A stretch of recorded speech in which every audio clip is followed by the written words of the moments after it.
Happy Devils Wednesday. This is the State of the Fan Address, episode 146, titled Scouting and Recruiting Devils Prospects. Oh yeah, we're going to be talking about scouting and recruiting. And we have a special guest today. His name is Jack Dawkins, scout for recruiting scouting. Yeah. And he's a Devils fan, too. From pork roll country.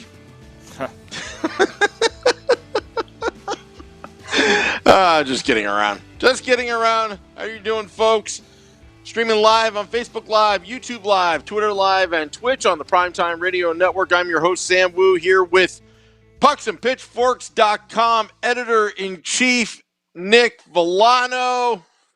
Nick, lots of stuff going on. We're at the midway point of the season. And guess what we have here, folks? If you go to Twitter, at Let's Go Devils Pod, we have a 24-hour poll going on. At Let's Go Devils Pod. NJ Devils fans, how do you feel about your New Jersey Devils at the midway point of the 2021-22 NHL season? You've got your choices of good, bad, sell the team, all the above, in case you can't make up your mind. You're missing an option there. This is how I feel about my team.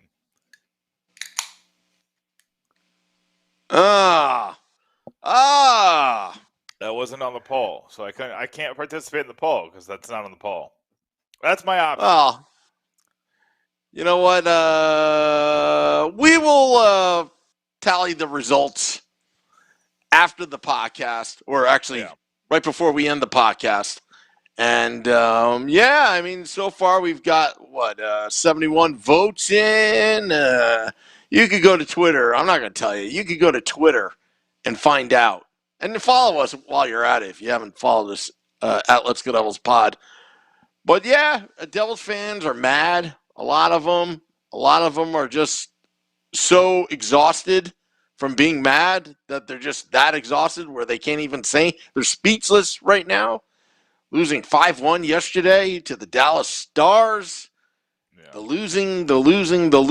And wow, if they didn't beat Carolina, a lot, the voices of moaning and groaning will get louder and louder and louder as time goes along. Okay, I'm not going to monopolize. That's my monologue, Nick. Your turn. Yeah, I mean, here's the thing: is that obviously the situation is pretty bleak. We got John Gillies and Akira Schmid, and Schmid is just clearly like, I like the skill set of Schmid, but I love the skill set of Nico Dawes. So, like, I don't even think Schmid is, like, the future backup. If Blackwood works out, I think it's Dawes. And I think they know that, too, which is why they're willing to throw Schmid to the Wolves and not Dawes. Also, Dawes is coming off an injury. But my guess is it's more important to them to properly build up Nico Dawes because I think they think he has the chance to be that future goaltender. And I do, too. I think he could be really good. But it's bleak, Sam. Like, John Gillies is our starter, and we have to be like, well, he looked all right every game. You get that high pitched voice, like, well, you just start to sound like the Mad Dog in the morning, and you're just trying to make. I don't want to say make excuses, but you're trying to, just because you put frosting on a pig doesn't make it taste any better. It's or what is it? Just because you put lipstick on a pig, it doesn't look any better. I don't know. Whatever the saying is, whatever that weird saying is. I was confused with the frosting. I thought it was lipstick, but anyway. Yeah, whatever. Stop putting lipstick on pigs, people. No, I don't. And like I'm sitting here and I'm writing about the team, and there's a lot to talk about. There's still a lot to talk about. Jesper Bratt is fun as hell. Jack Hughes is superstar level. You got Dougie Hamilton here, and he looked just as good as advertised. He got hit in the face with the puck. It was like, his injury is unfortunate, but it's not like a long-term thing. You know what I mean? It's not like an Yeah. ankle or a knee or a back. I don't like that he's out, but at least you know, like, it's not going to impact him next year. The issue here, Sam, is that the types of injuries that your goalies are now suffering from are injuries that hurt next year.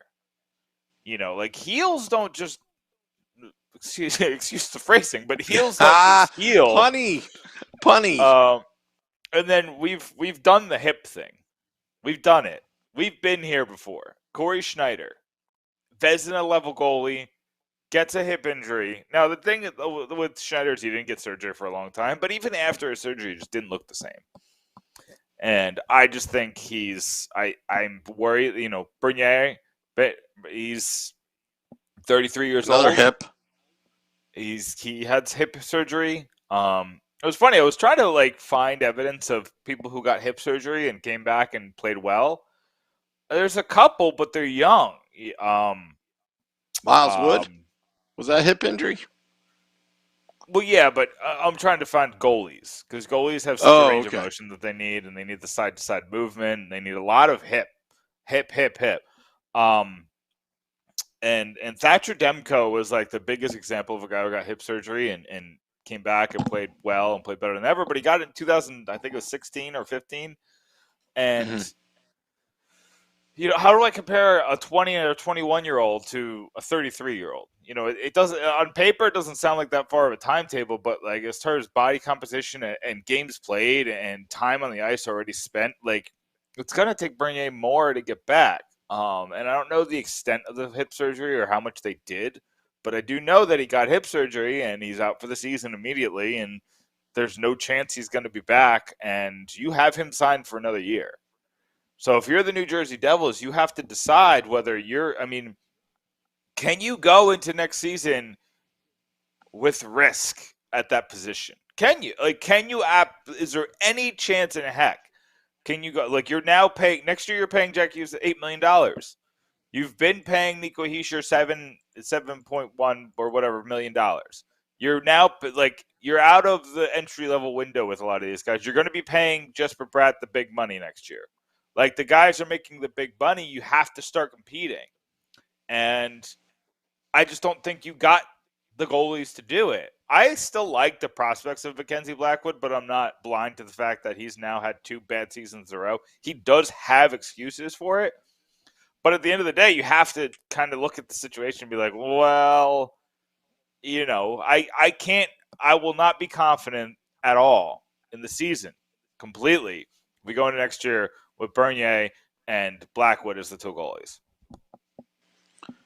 Yeah. I'm going to get our next guest, but before I go, I think the Devils lead the league in the last 2 years in hip injuries and jaw injuries. Yeah. And posts. And posts, yeah. Just, I mean, guys, like, I get it's bleak.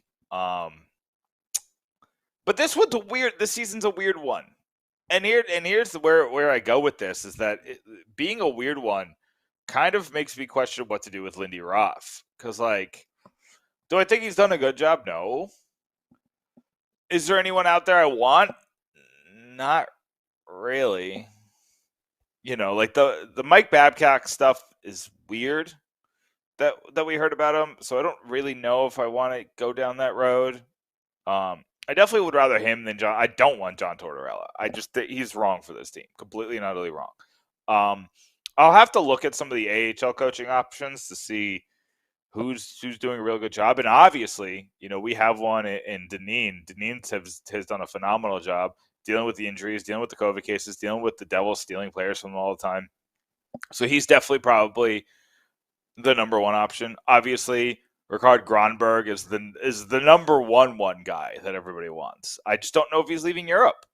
He's got to eventually, right? He's getting, you know, somewhat up there in age. He's gray, so he has to be at least somewhat older. You know, not older, but he's a guy who I think that they got to figure out what they're doing with Ruff. I always thought that Ruff was a short-term plan and that they would consider Ruff as to stay on as an assistant coach once, you know, they got somebody they really wanted for the long term. I never thought he was a long-term plan. Now it seems like it's a little different. But they, but I've heard a couple things that ended up being completely wrong, so we'll see. I heard that they're grooming people who are no longer with the organization.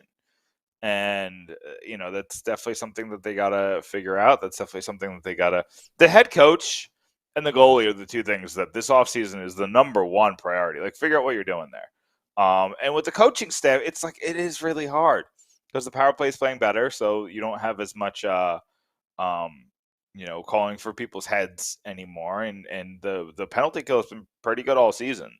And the defense, it is a completely different look when Dougie Hamilton's not there. But like, if you took any, almost any teams, maybe outside of Colorado, if you took the top defenseman, it's going to make it look a lot different. I still think like it's hard to blame Nasreddine for what he's doing. And Sam's back. I'm back. I was chit-chatting about South Jersey.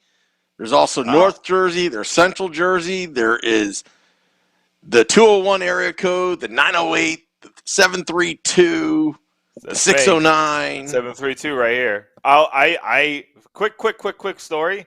I made my wife get a 732 area code phone number, even though she's from Pittsburgh. She was not happy about it at the time, but that was the one concession she had to make in marrying me. Wow. That's quite a stipulation. I'm a 908 snob. At the time I only date, women that were 908, and then I finally married one with the 908 area code.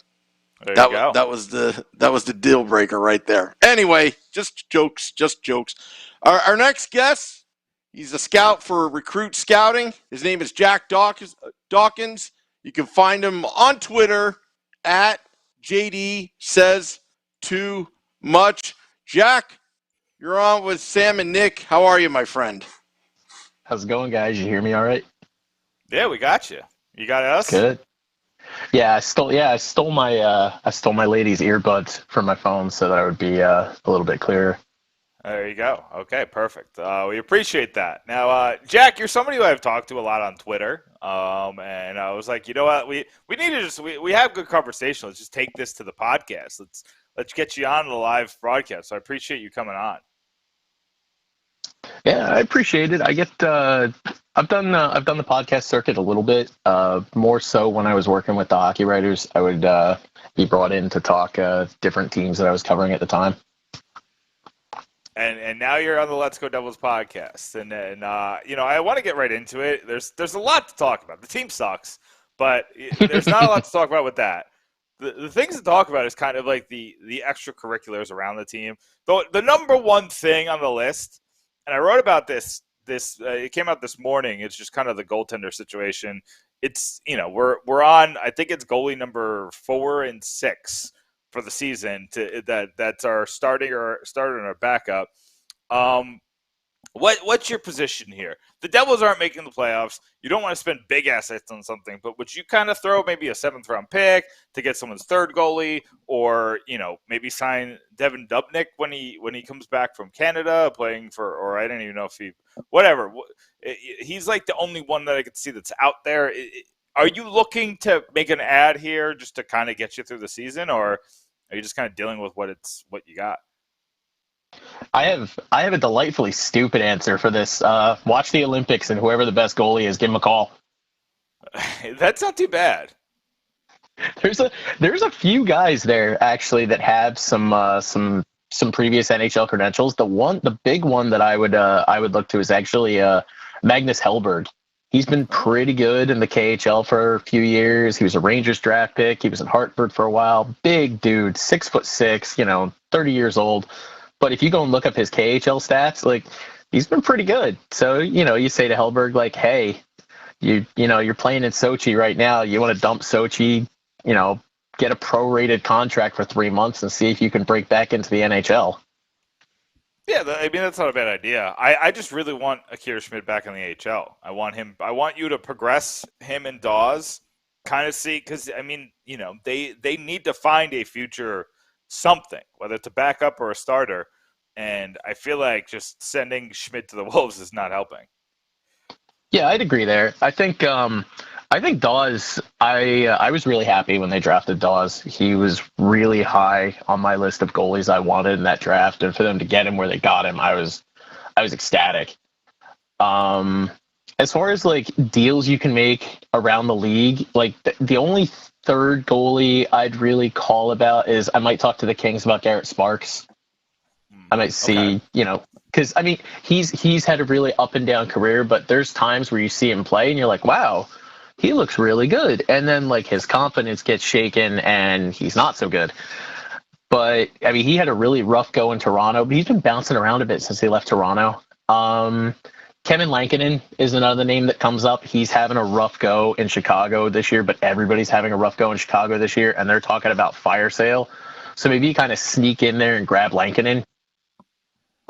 That's not a bad idea. He was in the Rookie of the Year conversation at times last year. Yeah, and he's had a really, really good history in the AHL. He's looked really, really good.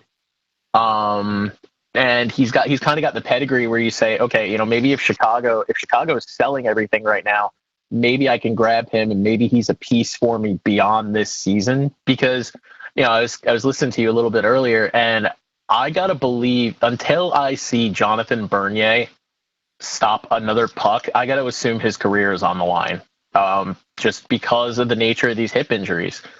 Like, he could spend all of next season on long-term IR, and then that could be his career. Yeah.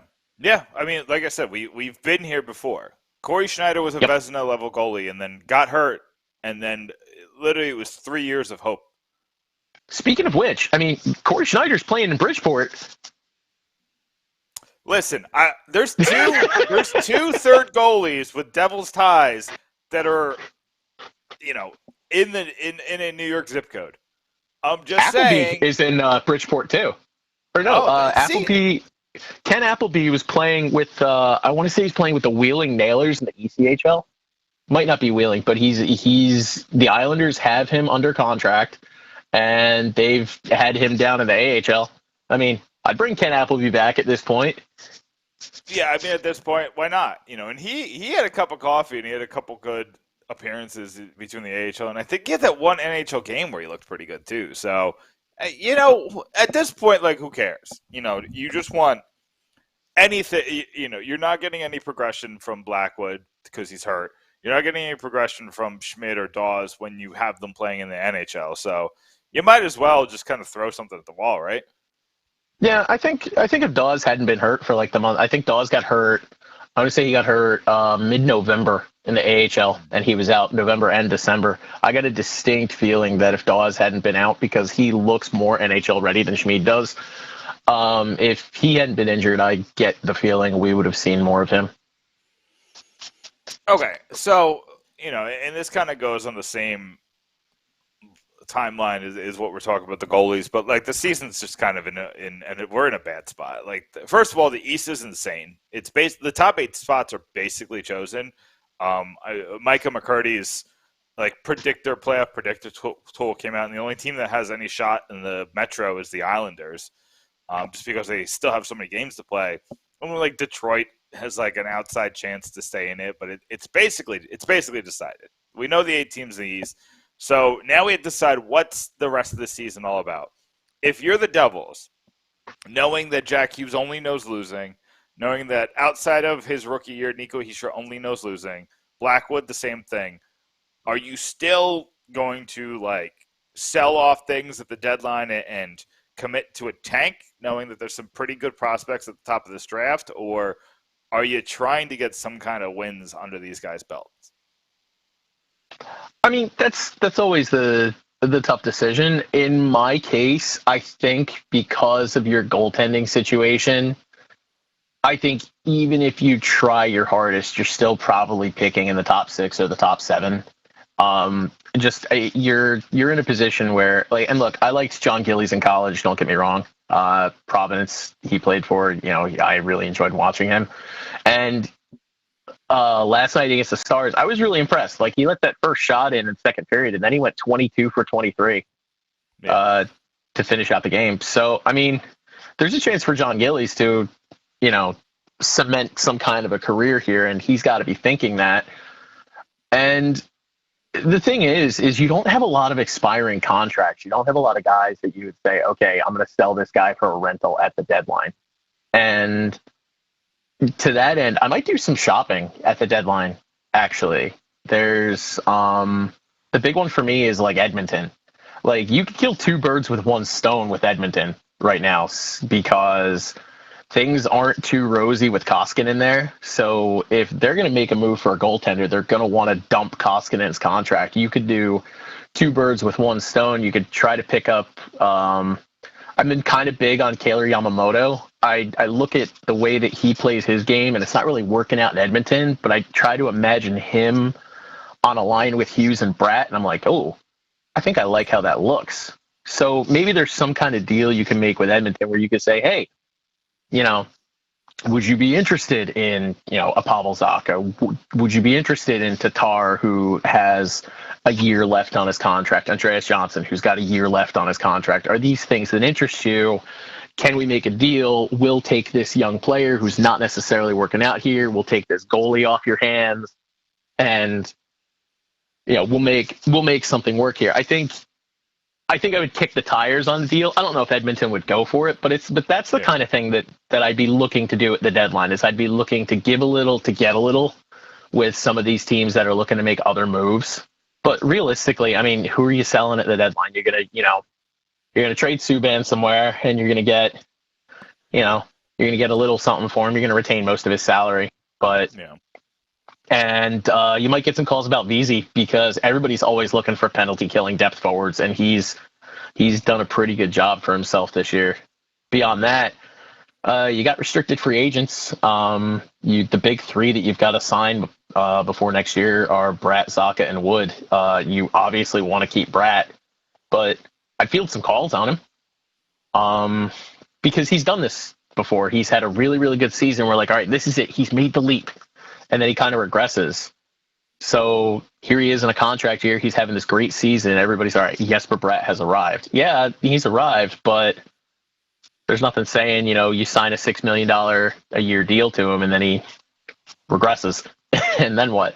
So yeah. I would definitely field calls on Bratt. I wouldn't want to trade him. I like seeing players that we drafted and developed, and I'd like to keep them. But if somebody's calling, I'd at least listen. You're definitely going to keep Miles Wood because of how they've missed him this year. Miles Wood's the team MVP by virtue of not playing. For how much they've missed him. So you're probably going to keep Bratt. You're probably going to keep Wood. Where does he fit in this lineup? Is he the guy you put with Janssen and Mercer and maybe try to get that line going? You know what's funny about him is he has. We kind of have written Miles Wood into this role of, well, he can't be a top six guy because he doesn't have any hands. And that's it. It's true. He doesn't have any hands, but the straight line speed that he has and the physicality that he brings is such a unicorn in the league. There is no other player in the NHL like Miles Wood. And I think if you take that speed and that physicality and you put it on the line with a Jack Hughes, put it on the line with a Nico Hischier, you're basically trying to get yourself a modified Tom Wilson.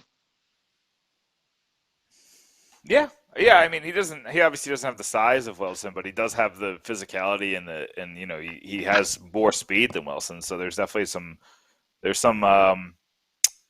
similarities there. I was in the stands the night, I think it was 2018, where they played Tampa. I think it was Palat, but it's escaping me exactly who it was. Maybe it wasn't Palat, but he fought somebody. He scored 2 goals, and then somebody fought him, and he punched the person so hard their face mask went into their face. Schuster. Andrej Schuster. There it is. Okay, I was like, I thought it was like Palat to my head, and I think that's wrong. But yeah, he like just kind of, and like he was getting the whole crowd riled up, the Devils fans in the building, because it was at Amalie Arena. So you're right. There's just something about the guy, even when he was down for those 2 years, even when he was just like, it's like, oh man, you got to just sit Miles Wood. It's like, wow, he brings something. Like, it's like an intangible that doesn't show up on the stat sheet. Some advanced stats pick it up, but he's where the Devils need him to be, it seems like. And like, sometimes positioning was a little off, but they need him, he could skate across the ice and get into a scuffle. He could skate, he can come from one side to the other and just, block a shot or get in someone's face. So it seems like, I think you're right. Like I noticed a lot of people fighting me. There's some people fighting me about getting Mason Geertsen back in the lineup just because to get the toughness factor. And I'm like, well, you got Bastian, you got, McLeod is trying to like play a similar type of role, but I think if you had Wood and Bastian in this lineup at the same time, I think it would definitely make it harder to play against. Oh yeah, and I think if you watch the Devils this year, there are situations in games where you're like, man, if Miles Wood was here, he'd have hit somebody. If Miles Wood was here, he'd have sprung that puck and gone for a breakaway. And the thing is he's good for 1 or 2 breakaway chances a game. And last season he started finishing them. So if you've got Jack playing confidently like Jack's playing now, and you've got Jesper Bratt playing the way that he's playing, what's wrong with if you had Miles Wood in the lineup, would you at least try him on that line with the two of them? I mean, they were trying at the end of last season. They were trying him up in the top 6 at the end of last season. It didn't look terrible. I'm not saying he's a top 6 forward, but I'm saying he's a guy that if you have him on your team, you can plug him in top 6 if somebody is hurt, or you can throw him some top 6 minutes for a game to bring you some energy. Kind of reminds me of like Frankie Vetrano down in Florida. Okay. Same kind of role. So here's the question that I've been trying to figure out how to put it into kind of words in an article, and I'm still kind of playing around with it in my head, but who are the top 6 wingers on the Devils? You have Jesper Bratt. I don't know. And then who else? Sharon Govich is sometimes there, most of the time not this season. Same goes for Pavel Zacha. Janssen, same thing. And Tatar is, he's been consistent when it comes to underlying numbers, but super inconsistent when it comes to scoring numbers. So who are your top 6 wingers? It's Bratt. So why not try one? I mean, yeah, exactly. And I'm getting to a point where it's like, you know what? Look, if Bastian's willing to stand in front of the net and tip pucks in on the power play, maybe he can stand in front of the net and tip pucks in for Bratt and Hughes. Like you start. Listen, I think get creative. What do you got to lose? Yeah, exactly. If it doesn't work, just go back. And all right, so go on. I'm there. I'm on the record numerous places with this, so I've no shyness about saying I'm kind of over Pavel Zacha at this point. If I'm looking to make a sale at the deadline, he's the guy I'm trying to sell. I'm trying to sell him to teams that are maybe up against the cap and want, a young player who has shown the ability to put the puck in the net, albeit inconsistently, but he can also kill penalties. Like, I don't know. There's times in a game where I find myself screaming at him, Pavel, you're 6'3", 210 pounds. Like, get in there, get your nose dirty. On the forecheck, he drives me nuts because he won't go to the boards. He pulls up short of the boards. He won't take guys to the wall. He holds up and tries to get his stick in the passing lane. And I guess that's okay, but sometimes you got to body somebody, and he just doesn't do it. He doesn't engage, and he is just that epitome of that big guy who's playing soft hockey. And if you score goals like Dave Ondrechuk, you can get away with that, but Pavel's not doing it, and so I'm just over it. Yeah, and here's the thing about Zacha, and it's funny you bring this up because I wrote about the 5 pieces that the Devils will have to sell at the deadline, and Zacha's on it. Like, he's absolutely on it. His contract's ending, and it's going to be like the negotiation you had with him last time was very hard, and I think it's going to happen again because his value is even more questionable now.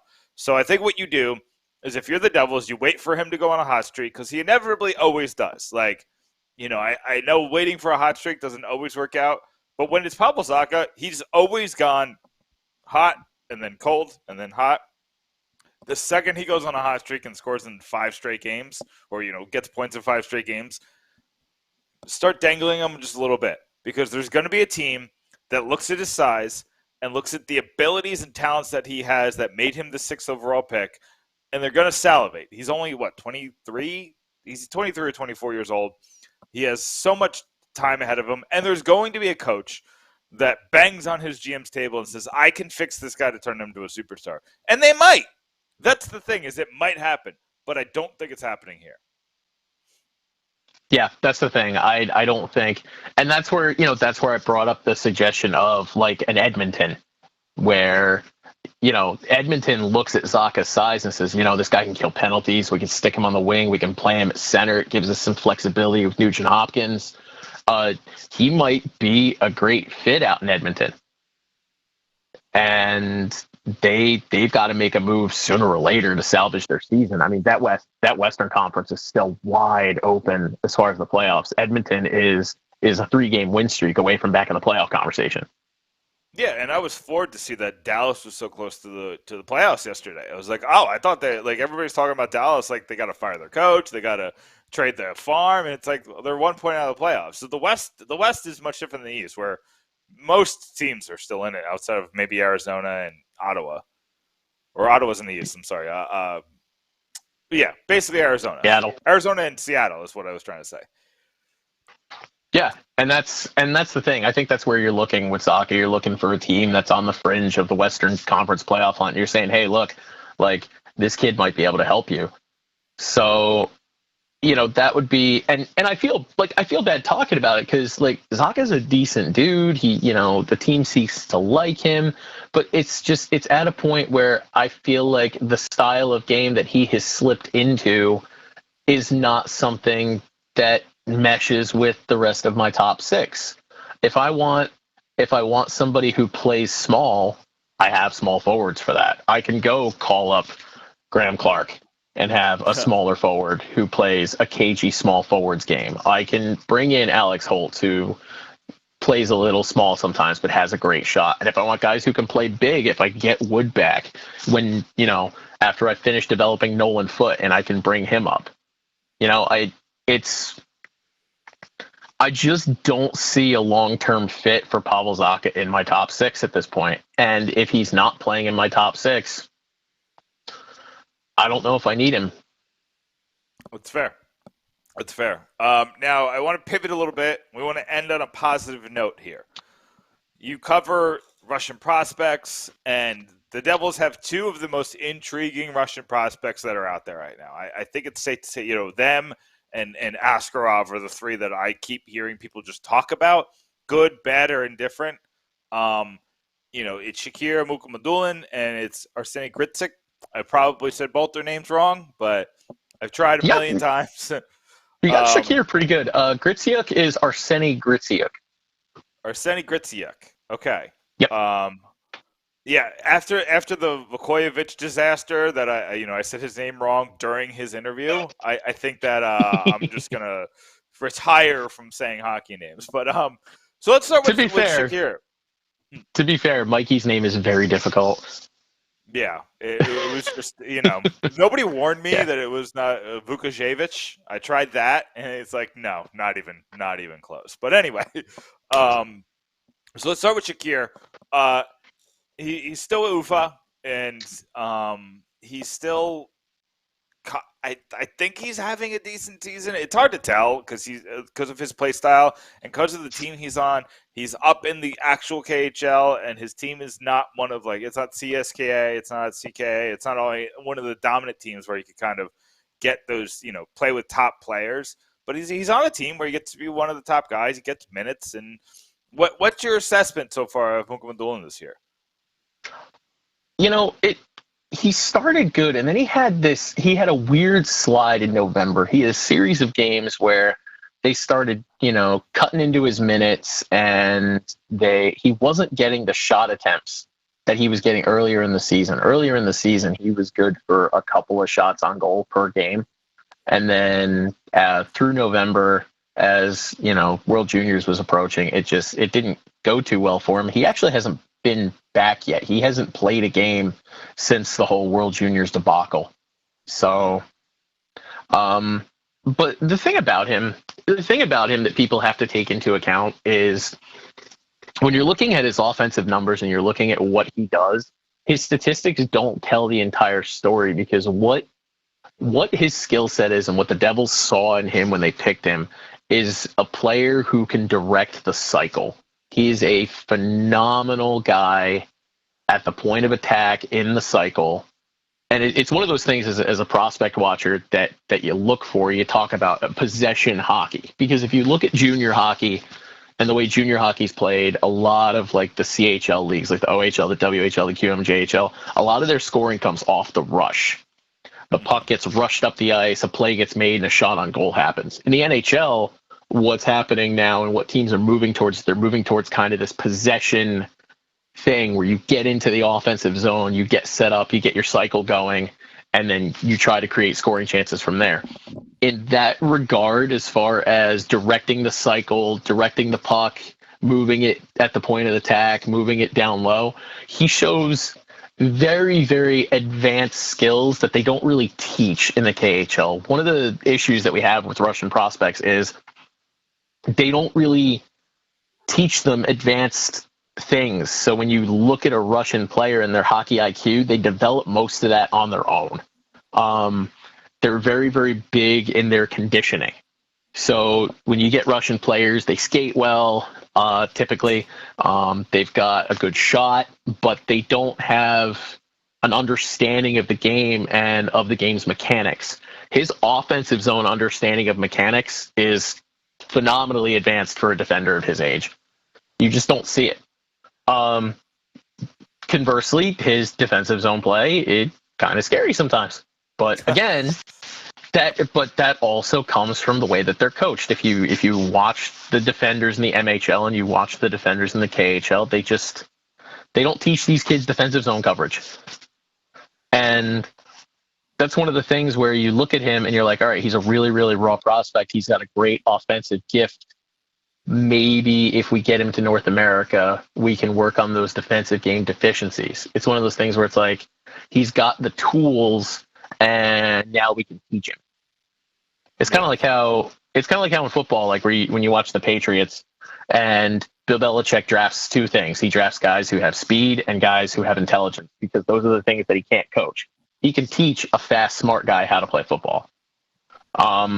When they draft Mukammadulin, they're kind of looking for the same thing. They're like, all right, this kid can skate. This kid's got offensive instincts, but he needs to work on his defensive game a little bit. Maybe we can help him with that. Yeah, I hope so. Because I know everybody panned the pick at first. I liked it. But I didn't like it at first because I did a lot of research on a lot of guys, and he just didn't come across my lexicon. And, I trust people like Rachel Dory and J.D. Burke and a couple other people that we had on the podcast, and they all hated the move. Like, some people even, like, I had pretty prominent scouts coming in my DMs be like, you should be upset.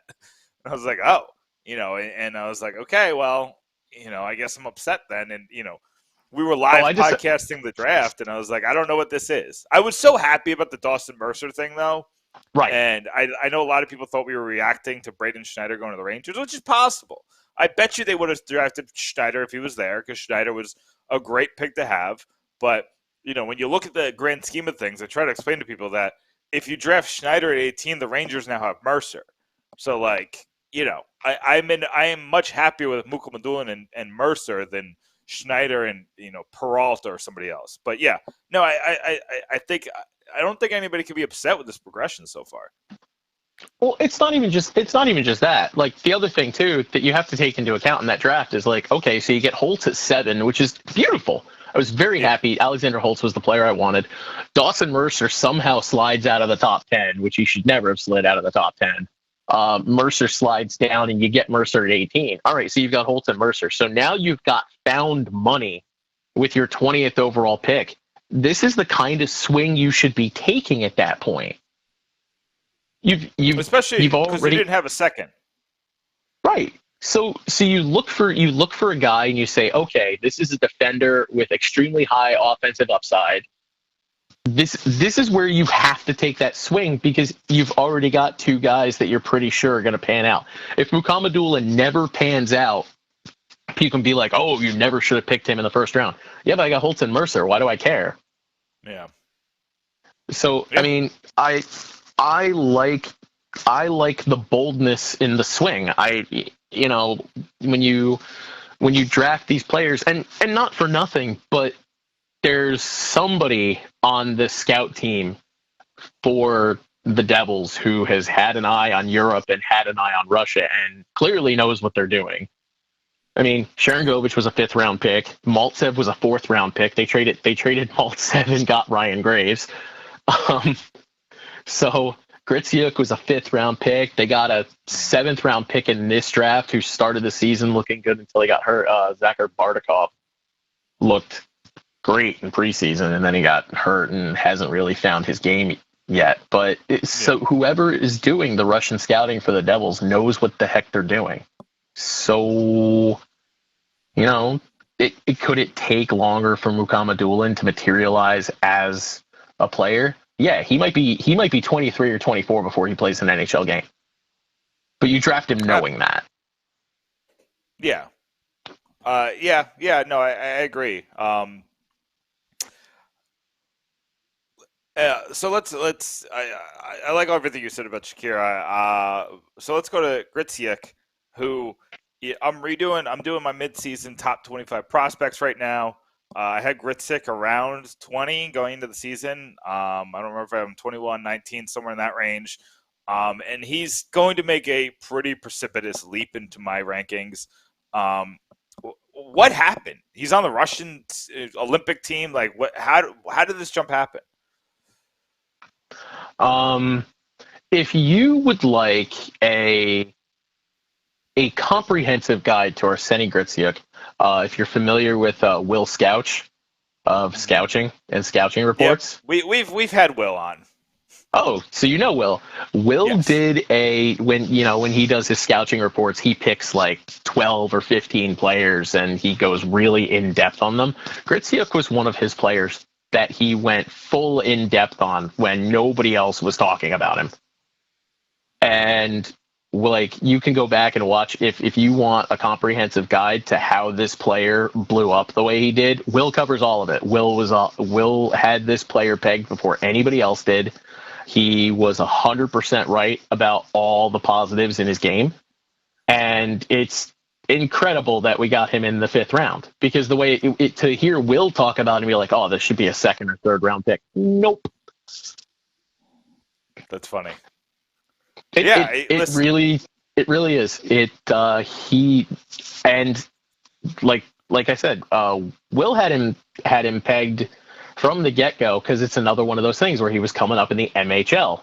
And when you're analyzing Russian players, you have to say, okay, these are the things that he does well. He learned to do these things on his own. They didn't teach him this. So his ability to push pucks into dangerous areas and create open space for himself and create open space for his teammates, he has an absolute killer instinct and a complete attacking mindset. He's always looking for an opportunity to turn every play into a dangerous play. And he's got the feet skills and the puck skills to make it happen. And so do you think that, because I was reading something on him just while doing research for the top prospects thing, and basically Corey Masisak did something, I think it was last year, on him, and they were kind of predicting that he would make, it was kind of like a 2023-24 type player if he comes over at all. Is that something you're looking at, or do you think the timetable has moved up? I think it's going to be very interesting to see what happens, because his KHL contract expires in 23. So I think the Devils are going, after this season, I think the Devils are going to be, pushing his agent like, hey, we want to bring him to North America. But as you've seen with what the Russians have done with Michkov, where they've got Michkov locked up until 2025, I think. Yeah. They're going to try, they put Gritsuk on their Olympic team. They're going to try to lock him up.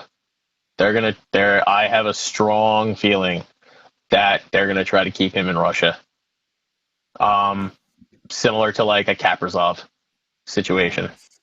I have, unfortunately, I get that feeling. I get the feeling that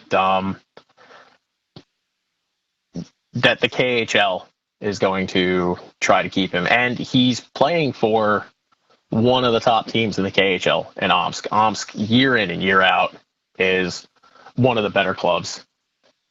So, and the Russians like to keep homegrown talent. So, unfortunately, I do think that's going to be a concern. I'm not concerned about his ability to adjust to the NHL. I'm not, because he doesn't have the footwork problems that we've seen from other Russian players, notably, Nikita Gusev. Gusev's skating never kind of caught up in the NHL, but I don't see that same problem with Gritsyuk. But I do see that you may have contract issues. You may have a hard time bringing him over. But we'll see what happens. Tom Fitzgerald has done in all the horribleness of the Devils in recent years, one of the bright spots is Fitzgerald continues to make the correct moves. He continues to make solid moves where you look at what he was trying to do with something, and like when something he doesn't work out, you're like, yeah, it didn't work out, but with the information he had, that wasn't a bad decision to make at the time. Yeah. So yeah. I'm confident that he's on top of it. I'm confident that they, as an organization, are monitoring the situation and they're on top of it.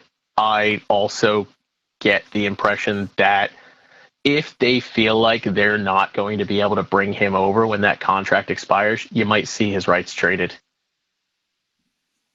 Yeah, and that would stink because he looks really good. He does. He looks phenomenal. But at the same time, you do have the concern of the KHL contract, and again, there are some concerns about adaptation. I don't know if he comes over and he's a top 3 player for you. He might be a top 6. He might be a middle 6. But it'd be nice to have somebody with his ability to create playing alongside our other great creators. Yeah. There's so much There's going to be some creativity once they finally get the right mixture of these prospects in and hitting their NHL stride. Jack Dawkins, I kept you way over the time I said I was going to keep you, and I feel kind of bad. But I do want to give you some. I do want to give you some time to kind of promote where your stuff is, where you're going to be, where we can find your work, and where to follow you. We have the Twitter account. JD says the number 2 much. That's under your face over there. But where else can they find your stuff? Well, so I've been working with recruit scouting for probably about half a year now, and I will be in the next several months. Some of my scouting reports from Russia are going to get posted. I'm working on a couple of pieces of, draft analytics and stuff like that. I got a piece coming up sometime in the next week. I should be done with it, tracking draft busts and bust potential from the various leagues that get drafted. Spoiler alert: draft kids from Finland in the top 10 picks. Okay. They don't.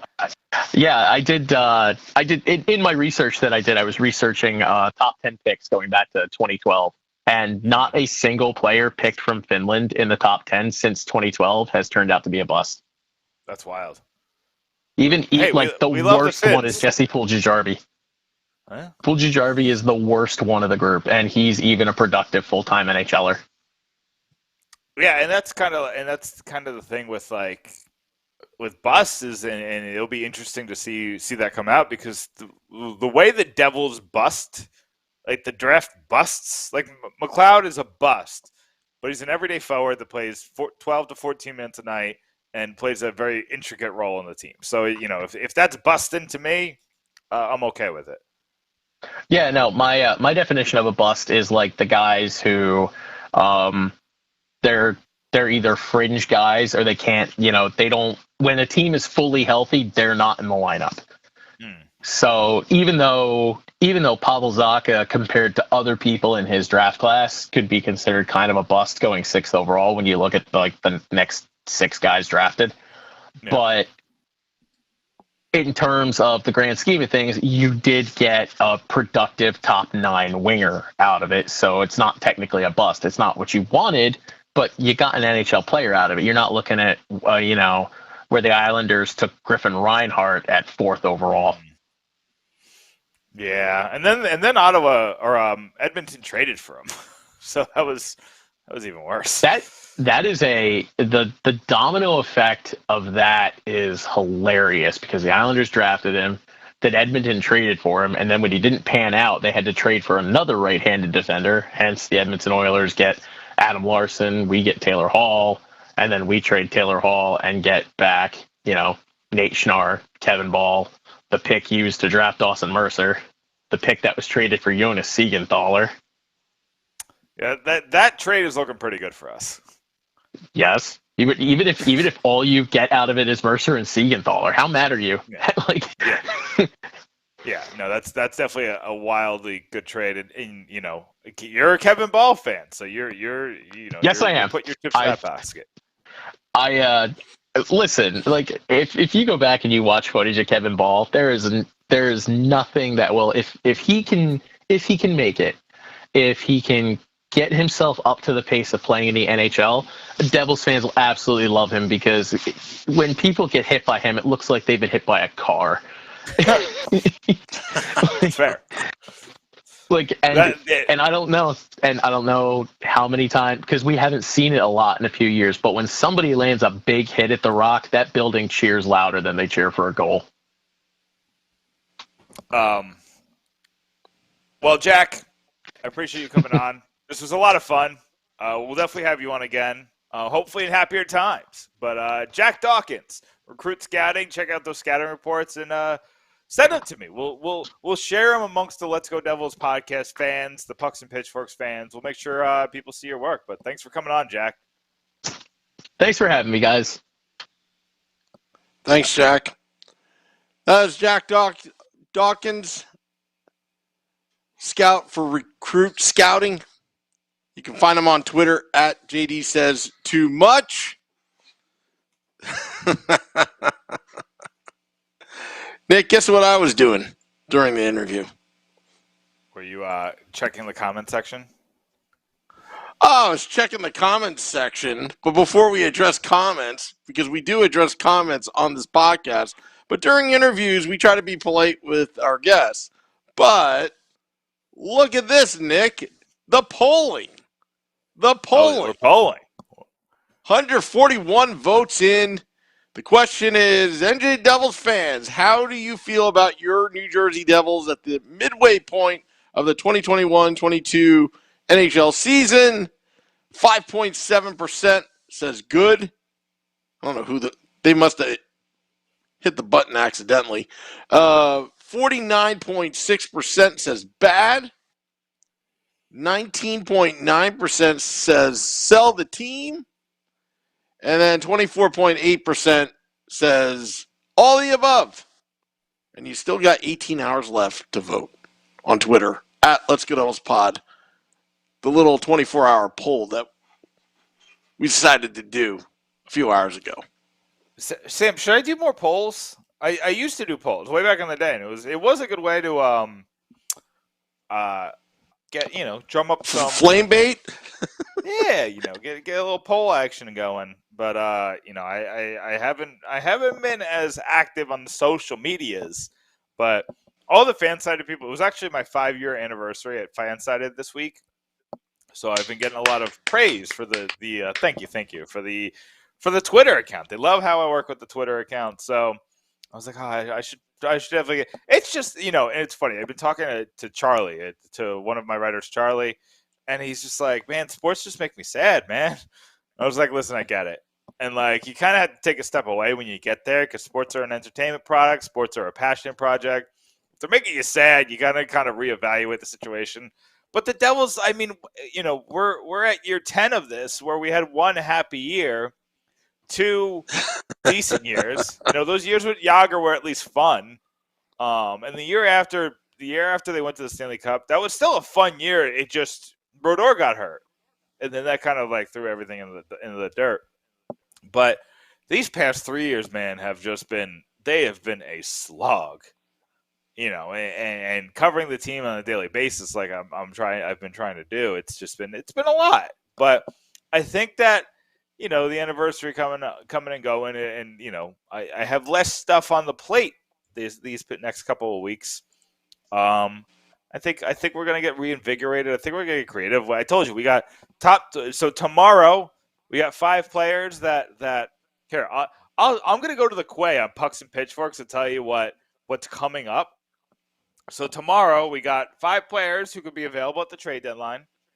Woo! We have David Holiday looks like he's working on mid-season reviews, so we're getting a couple grades going on. And David's a little hard on the team, so they're not going to be good, but it's going to be a good written piece. He's just going to be hard on the team.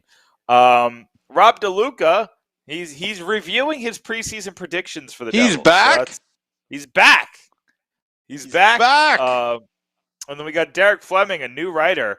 Who are the biggest draft steals in Devils history? Look at that. That's all coming out tomorrow, Sam. Top 25 prospects will come out Friday. Wow. And maybe I'll bother you to write a piece this weekend. Get me something in there.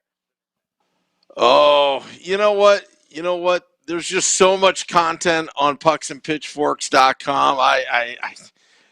I'm going to have to write something, but the problem is there's just so much. I'm too busy reading the content on pucksandpitchforks.com, let me tell you.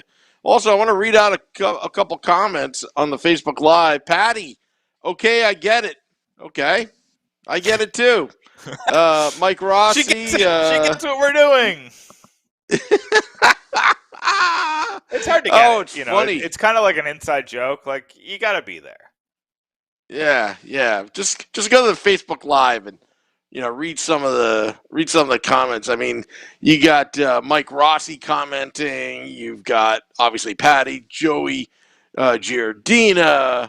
It is the most commented Devils podcast in the history of New Jersey Devils podcasts, ranked 104 in Chartable of top 105 hockey podcasts out in the world. Ooh.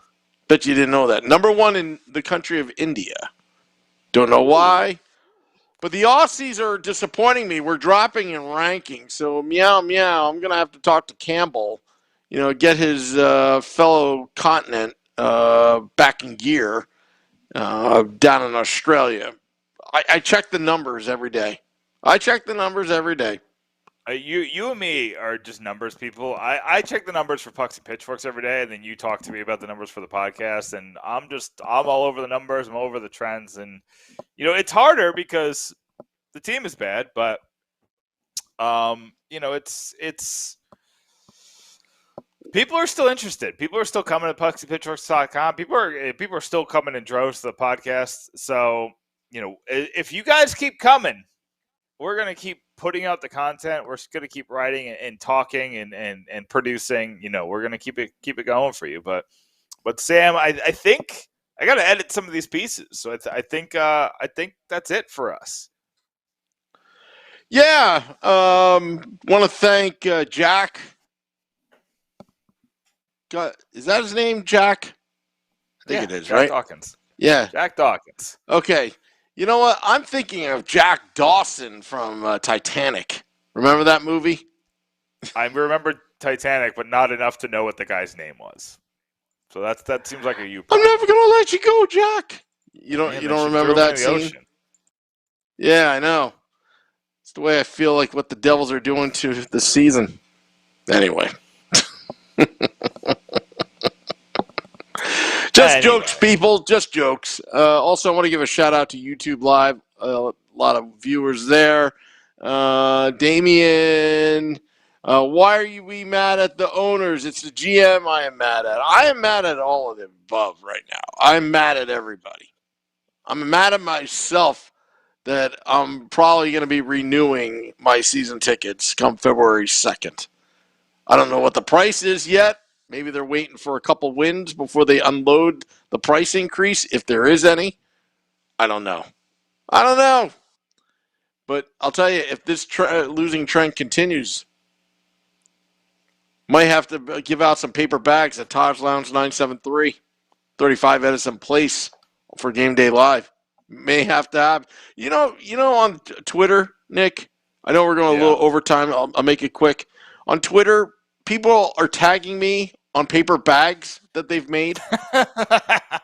I'm talking like at least a dozen. It's like, hey, Woo, how does this look? And it's like, sell the team. Or like, hey, Woo, how does this look? We suck. And here's the thing. I want to make this one point before we leave real quick. Yep. If this season was in a vacuum, it would be okay. You lost both of your goalies. They both got hurt before the season started. You lose Mile Wood, a heart and soul player of your team. You lose Dougie Hamilton. You lose Jack Hughes. You lose a bunch of players to COVID for weeks on end. You could accept that if you're the Washington Capitals or if you're the Tampa Bay Lightning or, like Macho Canadiens fans are upset. They just came off a Stanley Cup final run, and it's clear that it's kind of sad because it's the last run and they still fired their GM or whatever. He stepped down. I don't remember, but the point is that if this was in a vacuum, it would be acceptable, but it's not in a vacuum and we can't pretend that it is. This is now year 4, right? 19, 20, 20. Yeah, year 4 of underachievement. Even if you want to say last year wasn't an underachievement because you didn't expect a lot last year, fine. It's year 3 where you went into the season with expectations, expecting to do something. You didn't expect to win the Metro. You've never expected to win the Metropolitan Division, but you expected to compete. You said it before the season started. We want to compete late in the season. You are no longer competing in December. It is the halfway point today, Sam. Tomorrow is game 42.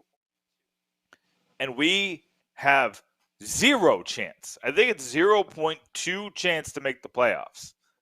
You are no longer a competitive team. Do you know what pace we'd have to play at for the rest of the season? A 130-point pace. We'd have to be a record-setting pace to make the playoffs at this point. It's not happening, and that's fine. But to be this non-compete, they have to do something. They can't go into next year with the same kind of situation, and that's into that. That's into my rant. I know people love my rants, but the season's not in a vacuum, and something needs to be done. Well, just one last comment on that. Can you imagine what Devils fans would be like if 2017-2018 season didn't happen and the entire time this ownership group has owned the team, they've been nothing but failures in every single year? How lucky are they that Taylor Hall had an MVP type season? And we'll try to remain positive, folks. I want to thank all those people like Patty and Mike Rossi and Corbin and Lisa and all those on the YouTube Live and Art and Damien. Oh, I'm sorry. Facebook Live and YouTube Live, getting them mixed up. And Twitter. Just remember to vote in the poll, folks. Thank you, Nick. Go to pucksandpitchforks.com. Big content day tomorrow. Big content day. And also dropping the podcast at midnight. Game Day Live tomorrow. Vinny Parisi and I. And also Devils After Dark, Scotty of SiriusXM, Liquid Metal, and I will recap the game that was. Till next time, let's go Devils.